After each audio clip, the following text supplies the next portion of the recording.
Praise the lord. యేసుక్రీస్తు నామంలో మీ అందరికీ ఉదయకాల సమయంలో శుభాలు తెలియజేస్తున్నాం. ప్రియ సహోదరి సహోదరులారా, ఈ దినం మన కొరకు ఏర్పాటు చేయబడిన వాక్య ధ్యానం కీర్తనలో 148వ కీర్తన మొదటి వచనం. యెహోవాను స్తుతించుడి, ఆకాశవాసులారా యెహోవాను స్తుతించుడి, ఉన్నత స్థలముల నివాసులారా ఆయనను స్తుతించుడి. దేవుని మాటలు మన వెనుకల్లో దీవించునుగాక. ఈ 148వ కీర్తనలో దేవుని స్తుతించే భాగం గురించి, దేవుని స్తుతించే విధానం గురించి ఎక్కువగా రాయబడుతూ వచ్చింది. 148వ కీర్తన మొత్తం కూడా అందరూ దేవుణ్ణి స్తుతించాలి, అన్ని స్థితులలో ఉన్నవారు దేవుణ్ణి స్తుతించాలి, అన్ని స్థాయిల్లో ఉన్నవారు దేవుని స్తుతించాలి, అన్ని పరిస్థితుల్లో ఉన్నవారు దేవుని స్తుతించాలి, పిల్లలు మొదలుకొని పిన్నల వరకు అందరూ దేవుని స్తుతించాలి, అందరూ దేవుణ్ణి ఘనపరచాలి, అందరూ దేవుణ్ణి స్తుతిస్తూనే ఉండాలి అని ఈ మాటలు రాయబడుతూ వచ్చినాయి. ఆకాశవాసులు, అలాగే పరలోకవాసులు, అలాగే జీవరాశులు, అలాగే మానవులు దేవుని స్తుతించాలి. దేవుని స్తుతించినప్పుడు ఆయన తన ప్రజలను హెచ్చిస్తాడు. ఎవరు తమ జీవితంలో దేవుణ్ణి ఎక్కువగా స్తుతిస్తారో, ఎవరు తమ జీవితంలో దేవుణ్ణి ఎక్కువగా ఘనపరుస్తారో, ఎవరు తమ జీవితంలో దేవుణ్ణి ఎక్కువగా మహిమపరుస్తారో వారి యొక్క శృంగాన్ని దేవుడు హెచ్చించేవాడుగా ఉంటాడు.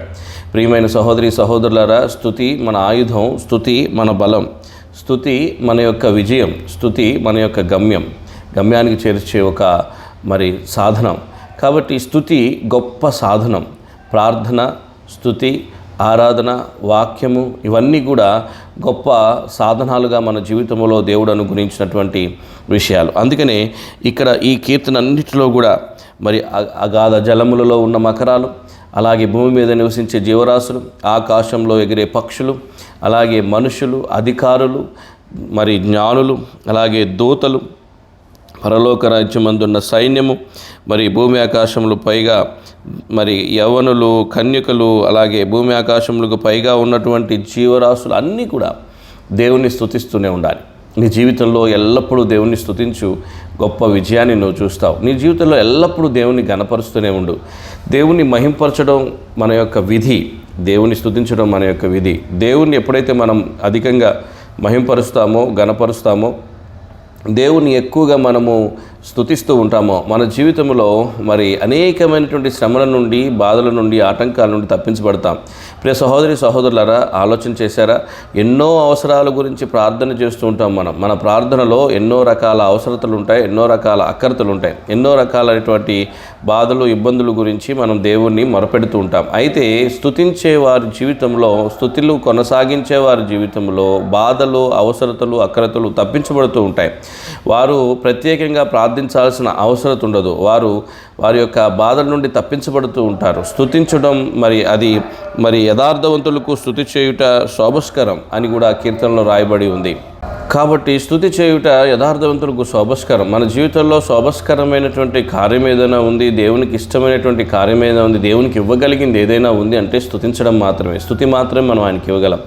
ఆరాధన, స్తుతి, స్తోత్రములు మాత్రమే ఆయనకి చెల్లించగలం. మనమిచ్చే డబ్బులు, మనమిచ్చే ఆస్తులు, మనమిచ్చే స్థలాలు ఇవన్నీ కూడా స్తుతుల ముందు చాలా చిన్నవే. కాబట్టి దేవుణ్ణి హృదయమారా స్తుతించడం, హృదయమారా ఘనపరచడం మనం నేర్చుకోవాలి.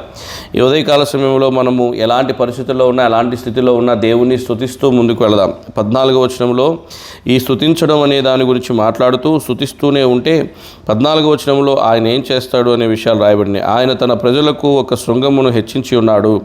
అది ఆయన భక్తులందరికీ, ఆయన చెంత చేరిన జనులకు, ఇశ్రాయేలీయులకును ప్రఖ్యాతికరముగా ఉన్నది. కాబట్టి మన శృంగాన్ని హెచ్చిస్తాడు.